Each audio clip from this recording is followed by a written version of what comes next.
हेर, जे भए पनि आफ्नै बिजनेस भने आफ्नै हो। सायद म त्यो प्याज राडीकोमा काम गरिरहेको भए आज यो ठाउँमा पुग्दिन थिएँ। अब सानोतिनो भए पनि आफ्नै सटर लिन्छु अनि दुनियाँलाई देखाइदिन्छु।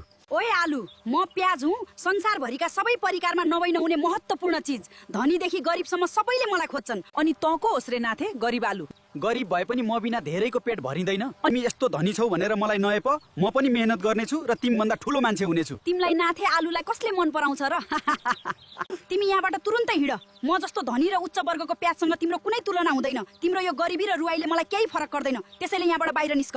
त्यो प्याज रानीको धेरै भाउ बढिरहेको छ। अब हेर्दै जानुहोस्, म पनि धेरै मेहनत गर्नेछु र आफूले आफूलाई अलग पहिचान बनाउनेछु। मलाई विश्वास छ मेरो कडा परिश्रमले एक दिन पक्कै ठुलो सफलता दिनेछ। आउनुहोस् आउनुहोस्, गरिबको पसल हो तर मनबाट बेचिरहेको छु है।